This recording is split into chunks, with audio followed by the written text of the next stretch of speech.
توی این ویدیو می‌خوایم در رابطه با نحوه راه‌اندازی OpenVPN تو تجهیزات میکروتیک صحبت بکنیم. با ما همراه باشید.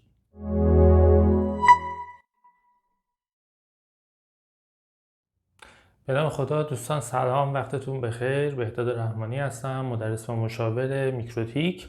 توی این ویدیو می‌خوایم با هم نحوه راه‌اندازی سرویس OpenVPN تو تجهیزات میکروتیک رو آموزش ببینیم.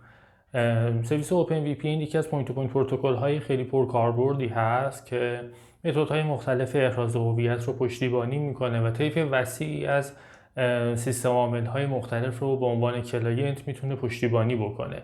ما تو تجهیزات میکروتیک پوینت تو پوینت پروتکل OpenVPN رو با طریق احراز هویت یوزرنیم و پسورد پشتیبانی میکنیم و در نسخه جدید سیستم عامل میکروتیک امکان راه‌اندازی سرویس OpenVPN هم روی پروتکل TCP و هم روی پروتکل UDP فراهم شده. اگه بخوایم راجع به جزئیات سرویس OpenVPN صحبت بکنیم توی این ویدیو فرصت نمیشه. توی ویدیوهای دیگه ما به طور کلی راجع به ویژگی‌ها و قابلیت‌های سرویس OpenVPN ما هم صحبت می‌کنیم، ولی توی این ویدیو می‌خوایم خیلی سریع و ساده روتر میکروتیکمون رو به عنوان یک OpenVPN سرور راه اندازی بکنیم و از طریق ویندوز کلاینت و اندروید و iOS بهش متصل بشیم. نکته‌ای که وجود داره این هستش که خب ما توی این ویدیو می‌خوایم از ورژن 6 سیستم عامل روتر OS که در حال حاضر بیشتر استفاده میشه توی محیط‌های پروداکشن استفاده بکنیم، ولی به طور کلی پروسه راه اندازی تفاوت خاصی با ورژن 7 نداره و ویژگی که تو ورژن 7 اضافه شده این هستش که شما میتونید به اضافه پروتکل TCP OpenVPN رو روی پروتکل UDP هم راه اندازی بکنید. راجع به مزایا و معایب استفاده از این پروتکل ها به طور کامل تو ویدیوهای بعدی با هم صحبت میکنیم، ولی بریم ببینیم که روی روتر میکروتیکمون چطور میتونیم خیلی ساده و سریع سرویس OpenVPN رو راه اندازی بکنیم. خب بریم سراغ اجرای سناریو. قبلش ما از ویکی‌پدیا تعریف کلی از OpenVPN ببینیم که توضیح داده که یک در واقع تکنیک یا سیستم برقراری ارتباط پوینت تو پوینت هست، هم به صورت کلاینت تو سایت هم به صورت سایت تو سایت، و جزء VPN هایی هستش که به ما امکان برقراری ارتباط لایه 3 و لایه 2 رو میده. یعنی شما برای برقراری ارتباط لایه 2 بین دو تا روتر میکروتیک به صورت سایت تو سایت میتونین از سرویس OpenVPN هم استفاده بکنید. متدهای احراز هویت مختلف مثل پریشرد کی، مثل سرتیفیکیت یا یوزرنیم و پسورد رو هم در اختیارمون قرار میده که همونطور که من توضیح دادم ما توی تجهیزات میکروتیک از متد احراز هویت یوزرنیم و پسورد استفاده میکنیم.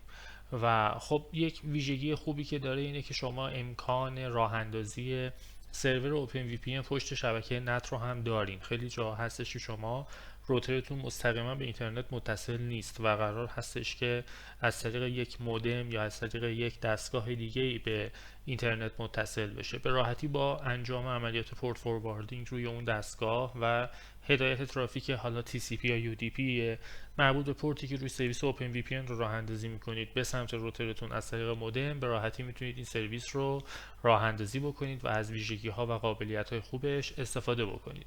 خب من برای اجرای این سناریو توی نرم افزار VMware Workstation یک ویندوز کلاینت 10 راه اندازی کردم و روتر OS ورژن 6 آخرین نسخهش رو هم در واقع اینجا ستاپ کردم و راه اندازیش رو انجام دادم. من برای اینکه بتونم از طریق این ویندوز به سرور OpenVPN هم متصل بشم باید نرم افزار در واقع کلاینتش رو روی ویندوز کلاینت هم نصب کردم که این کار رو از قبل انجام دادم. فایل نصبش رو هم برای ویندوزهای قدیمی هم برای ویندوزهای جدید مثل ویندوز 10 توی قسمت کامنت ها براتون آپلود میکنم که بتونید ازش استفاده بکنید. خب برم سراغ روترم. همونطور که میبینین الان روتر من به اینترنت متصل هست، میگه اینترنت رو داره، ولی کامپیوتر من اینترنت نداره و من میخوام اینترنت رو برای کامپیوترم از طریق اتصال OpenVPN برقرار بکنم. از قبل تنظیمات ابتدایی رو روی روترم انجام دادم، اینیشال کانفیگوریشن رو انجام دادم. یک پورت روتر من در نقش ون و یک پورت دیگه در نقش لن هستش که به این ویندوز کلاینت هم داره سرویس میده و من از طریق IP 192.168.101 میتونم به روترم متصل بشم. خب بریم سراغ اجرای سرویس OpenVPN سرور روی تجهیز میکروتیکمون. از منوی سمت چپ وارد قسمت تریپل پی میشیم اینجا از همین گزینه هایی که این بالا براتون قرار داده شده OVPN سرور رو میتونید مشاهده بکنید که این در واقع مربوط به همون سرویس OpenVPN هست. قبلش باید ما یک پروفایل ایجاد بکنیم و برای احراز هویت در تب سیکرت یوزرنیم و پسورد خودمون رو اضافه بکنیم. خب وارد تب پروفایلز میشم، یه مثبت میزنم و اسم پروفایلمو میزنم OpenVPN. این اسم پروفایل دلخواه شما، هر اسمی که خواستید میتونید براش قرار بدید. یک آدرس به عنوان لوکال آدرس در نظر میگیرم 10.100.01 و برای ریموت آدرس از یک IP پول استفاده میکنم. برای ایجاد IP پول منوی IP گزینه پول، یک IP پول برای سرویس DHCP من وجود داره و یک IP پول جدید برای OpenVPN ایجاد میکنم. از همون رنجی که به OpenVPN پروفایلمون تخصیص دادیم هم اینجا میتونم ادامهش رو استفاده بکنم. 10.100.02 تا 10.100.200. بسته به ارشاد شبکه‌تون شما میتونید این رنج رو کوچکتر یا بزرگتر در نظر بگیرید.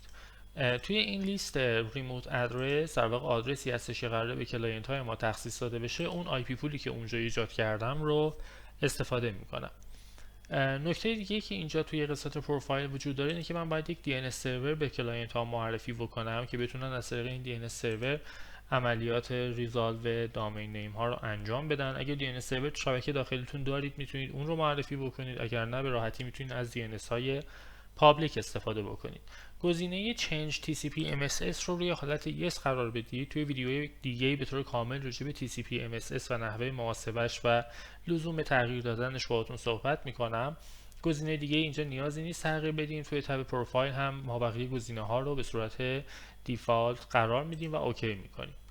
خب پروفایل ما ایجاد شد. الان باید وارد قسمت سیکرت بشیم که یوزرنیم و پسوردمون رو ایجاد بکنیم. من یوزرنیم رو قرار میدم بهداد و پسورد رو هم 123 قرار میدم. میتونم از قسمت سرویس گزینه OVPN رو انتخاب بکنم. اگر هم این کار رو انجام ندید مشکلی برای اتصال وجود نداره، ولی برای اینکه یوزرتون رو فورس بکنید که حتما از پروتکل OpenVPN برای اتصال استفاده بکنه میتونید اینجا در قسمت سرویس گزینه OpenVPN رو انتخاب بکنید. پروفایلی هم که ما در تب پروفایل ایجاد کردیم اینجا باید به کاربرمون معرفی بکنیم. ما بقیه گزینه ها رو فعلا نیازی به تغییرشون نداریم. یوزرنیم بهداد و پسورد هم 123 توی روترمون ذخیره کردیم. خب برای اینکه این سرویس OpenVPN راه اندازی بشه، همونطور که تو توضیحاتش گفته عملیات رمزنگاری رو با استفاده از سرتیفیکیت انجام میده و ما باید برای روترمون یک سلف ساین سرتیفیکیت ایجاد بکنیم که از اون استفاده بکنه برای ایجاد سرتیفیکیتی که روی OpenVPN سرور استفاده میشه، هم در سمت سرور و هم در سمت کلاینت. قبل از اینکه این کار رو انجام بدین حتما برای روترتون یک NTP سرور تنظیم بکنین که ساعت و تاریخ روترتون همیشه تنظیم باشه. چرا که دارید سرتیفیکیت ایجاد میکنید، اگر مدت زمان سرتیفیکیتتون رو به شکلی قرار بدید که اکسپایر بشه دردسرای زیادی برای تغییر دادنش خواهید داشت. من در واقع NTP کلاینت رو اینیبل میکنم. من از قبل تو شبکم یک NTP سرور رو به صورت داینامیک معرفی میکردم. اگر شما این قابلیت رو به DHCP سرور خودتون داشتید میتونید استفاده بکنید. در غیر این صورت اینجا تو قسمت پرایمری و سکندری NTP سرور باید دو تا آدرس NTP سرور معرفی بکنید. خب قسمت کلاک رو هم مراجعه میکنیم و تایم زون رو روی در واقع آسیا و تهران قرار میدیم که بر اساس در واقع تایم زون محلی خودمون بتونه ساعت و تاریخ روترمون رو تنظیم بکنه. خب نکته مهمی بود که این کار رو پیشنهاد میکنم حتما انجام بدین. وارد منوی سیستم میشیم. الان دیگه میخوایم سرتیفیکیت رو بسازیم. سرتیفیکیت ما نیاز به یک سرتیفیکیت اتوریتی یا همون CA داره و با توجه به اینکه ما داریم به عنوان سلف ساین سرتیفیکیت این در واقع موضوع رو ایجاد میکنیم، حتما اینجا باید خودمون برای روترمون یک CA ایجاد بکنیم. وارد جزئیات فنیش نمیخوام بشم. دقیقاً کاری که من انجام میدم رو شما هم انجام بدید. به راحتی میتونید یک سلف ساین سرتیفیکیت مناسب با سرویس OpenVPN ایجاد بکنید. اسمش رو قرار میدم CA چون قرار هستش برای من نقش CA رو داشته باشه. کامان نیمش رو هم CA قرار میدم. نکته بسیار مهم دیز ولید هست که دوستان اینجا رو فراموش میکنن تنظیم بکنن. و بعد از مدتی سرتیفیکیتشون اکسپایر میشه. یک صفر جلوی این اضافه بکنیم 3650 روز، در واقع 10 سال این سرتیفیکیت شما ولید خواهد بود و نیازی به تغییرش نخواهید داشت. وارد تب کی یوزیج که بشیم، در واقع از گزینه هایی که اینجا وجود داره صرفا گزینه کی سرت ساین و CRL ساین رو انتخاب میکنین و اپلای میکنین. وقتی اینکه این کار رو انجام بدین باید این CA رو به اصطلاح CRL ساینش بکنید. اگر قرار هستش از طریق IP پابلیک به روترتون متصل بشید، باید از IP پابلیکتون توی این مرحله استفاده بکنید. حالا چون من IP پابلیک ندارم و میخوام از همین IP داخلیم به روتر متصل بشم، اینجا که IP رو کپی میکنم دکمه ساین رو میزنم و در قسمت CACRL هاست آدرس IP روترم رو پیست میکنم. خب میبینید که پروسه ساین شدن این سرتیفیکیت هم انجام شده و دیگه نیازی به تغییر هیچ گزینه‌ای توی این قسمت ما نداریم. حالا باید بریم سراغ ایجاد سرتیفیکیت مربوط به سرور. اسمش رو قرار میدم سرور، کامان نیمش رو هم به همین صورت سرور تنظیم میکنم و نکته دیگه یکم که اینجا مهمه دوباره مدت زمان ولید بودنشه که اینجا شما باید همون صفری که من اضافه کردم رو مثلا میتونید اضافه بکنید که به مدت 10 سال این سرتیفیکیت براتون مجاز به استفاده باشه و اینجا در واقع گزینه هایی که من براتون مشخص میکنم رو انتخاب میکنین و در نهایت مهمترین نکتهش همین TLS سرور هستش، چون رمزنگاری باید از طریق در واقع روش TLS انجام بشه. من اپلای میکنم و با استفاده از دکمه ساین و انتخاب اون CA که ایجاد کردیم این سرتیفیکیت رو به یک سرتیفیکیت سلف ساین تبدیلش میکنم و نکتهش اینه که این گزینه تراست رو هم توی تب جنرال براش فعال میکنم. خب ببینید که مدت زمان ولید بودن رو به ما نشون میده، سایز کلید رو نشون میده، اسمش و سایر پارامترها رو اینجا ما داریم. یه سرتیفیکیت دیگه هم نیاز داریم در سمت کلاینتمون. شما میتونید اینجا دیگه بر اساس هر کلاینتتون یک سرتیفیکیت ایجاد بکنید و هر اسمی که خواستین و براش مدت زمان ولید بودن رو مشخص بکنید. اگر شما نیازی ندارید که احراز هویت رو بر اساس سرتیفیکیت هم انجام بدید، من پیشنهاد میکنم دوباره مدت زمان سرتیفیکیت کلاینتتون رو هم طولانی تر در نظر بگیرید و از اکسپایر شدن جلوگیری بکنید. وارد تب کی یوزیج بشید، فقط گزینه TLS کلاینت برای ما کفایت میکنه. این سرتیفیکیت رو هم من از طریق این CA که ایجاد کردیم ساین میکنم و تراستش رو فعال میکنم. خب سرتیفیکیت هامون رو ایجاد کردیم و الان قرار هستش که OpenVPN سرورمون رو فعال بکنیم. وارد تب در واقع تریپل پی میشیم، مجددا قسمت اینترفیس OVPN سرور رو انتخاب بکنید. اینجا میتونید فعالش بکنید. پورتی که قرار هستش روش OpenVPN رو راه اندازی بکنید اینجا مشخص بکنید. من از پورت 443 استفاده میکنم، دیفالتش 1194. هر پورت دیگه ای که مد نظرتون بود میتونید شما اینجا استفاده بکنید. اگر قرار هستش ارتباط شما لایه 3 باشه از مود IP استفاده میکنید و اگر ارتباط شما پوینت تو پوینت هست و قرار تبادل دیتای لایه 2 انجام بشه اینجا میتونید گزینه اترنت رو انتخاب بکنید. نت ماسک رو نیازی به تغییر نداریم، سایر گزینه ها رو تغییر نمیدین. دیفالت پروفایل رو OVPN سرور قرار میدید که اگر احیانا یوزرنیم و پسوردی استفاده شد که براش پروفایلی وجود نداشت بیاد از اون پروفایل OpenVPN که ایجاد کردید استفاده بکنه. از قسمت سرتیفیکیت ها سرور رو انتخاب میکنیم. متد احراز هویتمون رو در واقع فقط روی شاوان قرار میدیم، MD5 رو استفاده نمی کنیم و متد رمزنگاری رو میتونیم AS 128 192 و AS 256 انتخاب بکنیم و اپلای. خب تا اینجا ما تنظیمات سمت سرور رو انجام دادیم و یه نکته وجود داره، اونم اینه که بیایم پروتکل نت رو برای رنج کلاینت های OpenVPN سرورمون فعال بکنیم. خب من برای انجام این کار دو راه دارم. یکی این که بیام این رنجی که اینجا انتخاب کردم رو کپی بکنم و از قسمت فایروال نت یک نت سورس نت روی این رنج ایجاد بکنم.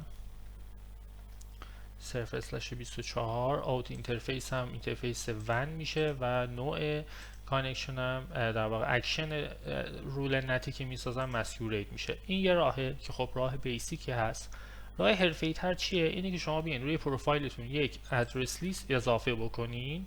من اسمش رو میذارم OpenVPN کلاینت، که اینجا هر کلاینتی که متصل میشه به طور خودکار و داینامیک داخل این آدرس لیست قرار داده بشه و شما این رول نت رو به جای اینکه روی کل رنج فعال بکنید، روی اون آدرس لیستی که در واقع برای این رنج کلاینت ها در نظر گرفتید فعال بکنید و میتونید این آدرس لیست رو توی رول های دیگر هم برای تنظیمات خودتون استفاده بکنید. این کار خیلی حرفه‌ای تره و نیازی به تغییر دادن رول ها دیگه نخواهد بود. اگر شما احیانا بخواید آی پی پولتون رو اکسپند بکنید، رنج جدیدی بهش اضافه بکنید، دیگه نیازی به تغییر دادن تنظیمات مربوط به نت نخواهید داشت.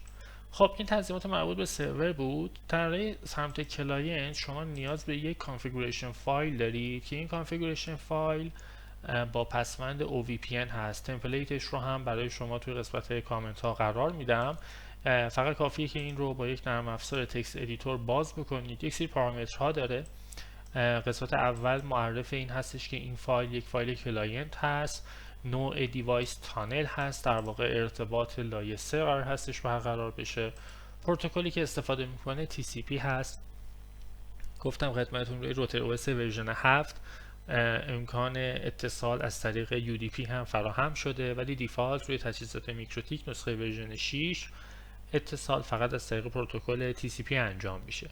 توی قسمت ریموت باید آدرس سرور و پورتی که روی سرویس OpenVPN راه اندازی کردید وارد بکنید. خب من اینجا 192.168.100.1 رو وارد میکنم چون آدرسی هستش که در حال حاضر باهاش به روتر متصل میشم و به عنوان پورت هم پورت 443 ای که توی تنظیمات سرور انتخاب کردیم رو وارد میکنم. نیازی به تغییر دادن سایر گزینه ها نیست. مثلا اتنتیکیشن اینجا یوزرنیم پسورد هست، متد اتنتیکیشن شابان هست و از متد رمزنگاری AES 128 داریم استفاده میکنیم و در واقع به این صورت تنظیماتی که انجام دادیم بعد از اتصال OpenVPN کلاینت ما به عنوان دیفالت گیتوی کامپیوترمون تنظیم میشه و کل ترافیک از طریق این کانکشن عبور داده میشه. یک ویژگی خیلی خوبی که روی سرویس OpenVPN وجود داره اینه که شما میتونید مشخص بکنید فقط یک سری رنج IP خاص از طریق این تانل عبور داده بشه و به عنوان دیفالت گیتوی سیستم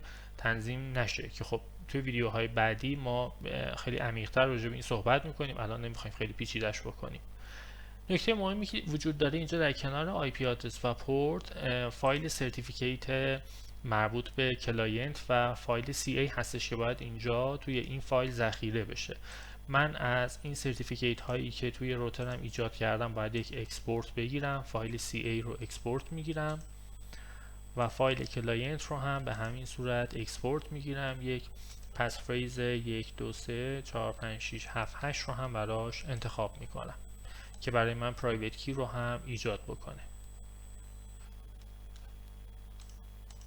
مجددا این کار رو انجام میدم. توی قسمت فایل نیم باید اسمش رو انتخاب بکنم. فکر میکنم توی ورژن جدید این کار باید انجام بشه. بله، میبینید که این فایل اینجا ایجاد شد. فایل کلاینت رو هم به همین صورت اکسپورت میگیرم، یک اسم براش انتخاب میکنم و یک پس فریز هم براش در نظر میگیرم. حداقل باید 8 تا کاراکتر باشه. این فایل ها رو من به در واقع کامپیوترم منتقل میکنم که بتونم ازشون توی این فایل کانفیگوریشنی که ایجاد کردم استفاده بکنم. خب فایل CA رو من با یه تکست ادیتور باز میکنم، کل محتوا رو کپی میکنم و در قسمت CA که مشخص شده پیست میکنم. این مربوط به CA. سرتیفیکیت رو هم به همین صورت باید کپی بکنم و در قسمت سرتیفیکیت کلاینت قرار بدم. اینجا مربوط به قسمت پرایوت کی هست. پرایوت کی به واسطه اینکه ما براش یک رمزی وارد کردیم اینکریپت یا همون رمزنگاری میشه. من پیشنهاد میکنم برای اینکه شما برای اتصال دچار مشکل نشه سیستمتون و تمام کلاینت های مختلف مثل iOS، مثل اندروید، مثل ویندوز های قدیمی و جدید بتونن از این همین کانفیگوریشن فایل استفاده بکنن، این پرایوت کی رو باید رمزنگاریش رو برداریم و اون کلید رمزنگاری 1 تا 8 یا حالا هر کاراکتر دیگه‌ای که روش تنظیم کردید رو ازش بردارید. برای این کار من از این فایلم یه کپی میگیرم. برای این موضوع شما میتونید از نرم افزار OpenSSL استفاده بکنید. سرچ بکنید روی اینترنت هست، به راحتی میتونید برای ویندوزتون نصب بکنید. مثلا من این فایل رو اینجا قرار میدم. من برای راحتی کار فایل رو اینجا قرار دادم. شما هر مسیری که خواسته باشید میتونید برای این فایلتون در نظر بگیرید. CMD رو با پریویلیج ادمنستریتور ران میکنم و به این محیط، در واقع به این آدرس change directory میکنم که بتونم از OpenSSL استفاده بکنم. خب ابزار OpenSSL رو ما با RSA اجرا میکنیم. میگیم به عنوان ورودی این کلاینت .key رو در استفاده بکن و به عنوان خروجی یک فایل جدید به ما بده به اسم new مثلا .key. به من میگه که اون پسفریزی که اونجا شما وارد کردید رو مجددا وارد بکنید. 1 2 3 4 5 6 7 8 بود. اینتر رو میزنم و برای من اینجا یک فایل جدیدی ایجاد کرد به عنوان new.key. اگر این فایل client.key رو من با تکست ادیتور باز بکنم میبینید که نوشته encrypted private key و اگر این فایل new.key رو با یک تکست ادیتور باز بکنم میبینید که زده RSA private key. ما همین RSA private key رو نیاز داریم که داخل فایل کانفیگ OpenVPN اون قرار بدیم. دستور هم خیلی ساده است. RSA-in به عنوان ورودی client.key رو قرار میدیم و به عنوان خروجی یک اسم در نظر میگیریم که توی اون در واقع فایل کلید جدید قرار داده بشه. خب این کلید رو کپی میکنم، اینجا تو محل مشخص شده پیستش میکنم و در نهایت ازش یک سیو میگیرم.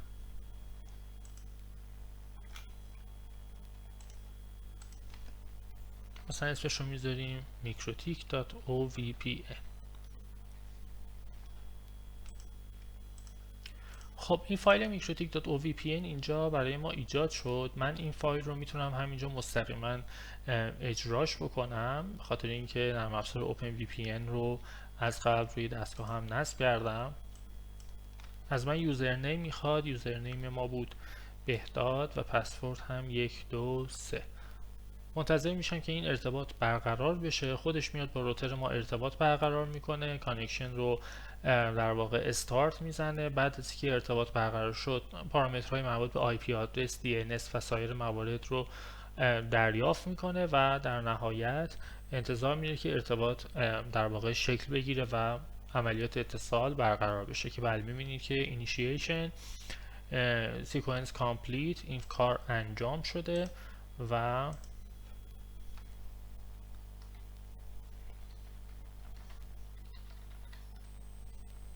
اگر مشکلی برای اینترنت وجود نداشته باشه ما الان باید بتونیم به اینترنت دسترسی داشته باشیم.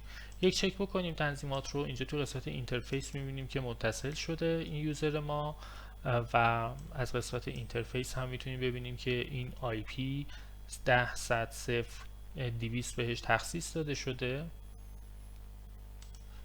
از قسمت IP فایروال ادرس لیست میبینیم که توی ادرس لیست OpenVPN کلاینت وجود داره و رول نتی هم که برای این کار تعریف کردیم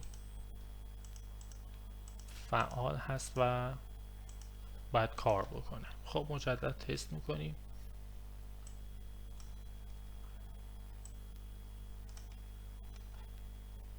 بعد یه ترابل شوتی با هم انجام بدیم. میبینیم که همچنان اینجا کانتر نمیندازه. زمانی که کانتر نمیندازه یعنی اصلا ترافیک به سمت روتر ما نمیاد.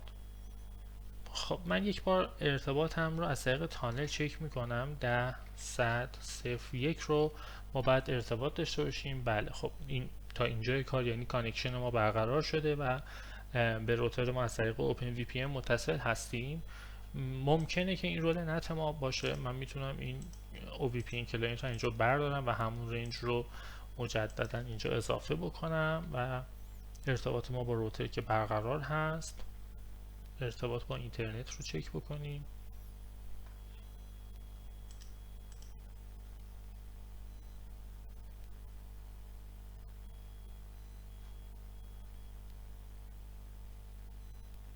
خب همچنان این ارتباط شکل نمیگیره. چک بکنیم ببینیم که مشکل از چی میتونه باشه؟ چون روتر ما خودش اینترنت داره. اگر تریس بگیریم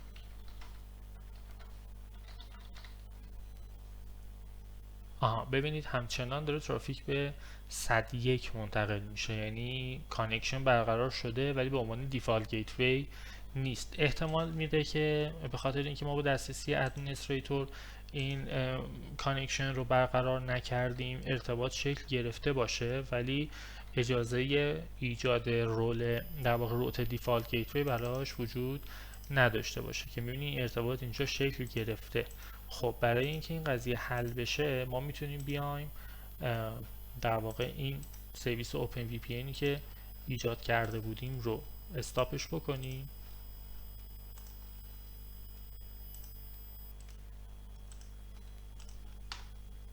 کانکشن رو هم از داخل روترمون قطع بکنیم.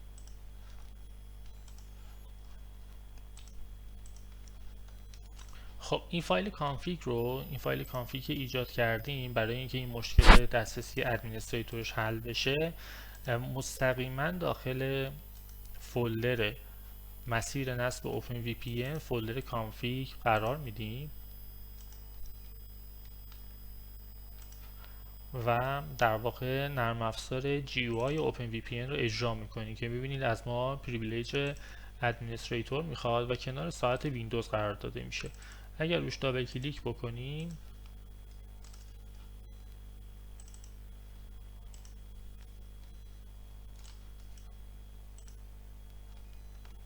منتظر میشیم سشن قبلی که برقرار شده بود از طریق این نرم افزار ترمینیت بشه.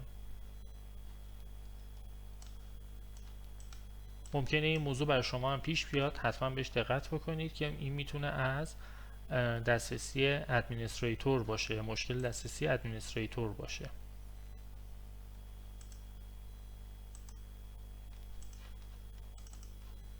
مجددا چک میکنیم، به ما پیغام میده که همچنان در حال اجرا هست. میتونیم یک بار هم اگزیت بکنیم که این پروسه به طور کلی به اتمام برسه.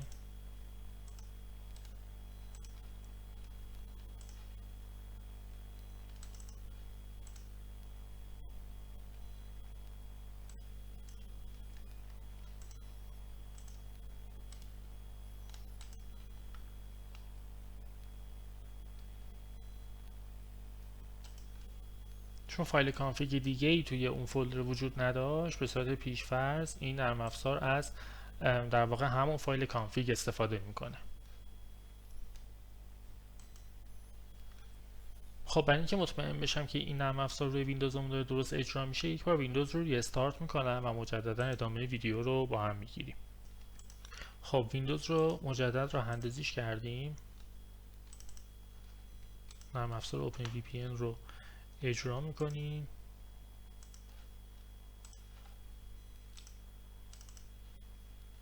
بله خب اینجا از من دوباره یوزرنیم و پسورد میخواد. یوزرنیم رو بهداد وارد کرده بودیم و پسورد رو 1 2 3. خب ارتباط داره شکل میگیره، تنظیمات آی پی آدرس و دی ان اس رو الان داره دریافت میکنه. نکته‌ای که پیش اومده بود این بود که ما نرم افزار اوپن وی پی ان رو با پریویلیج ادمین اجرا نکرده بودیم و به عنوان دیفالت گیتوی کامپیوترمون تنظیم نشده بود که الان میبینید که خب اینجا اتصال دوباره شکل گرفت. من تست ارتباط با اینترنت رو مجددا انجام میدم.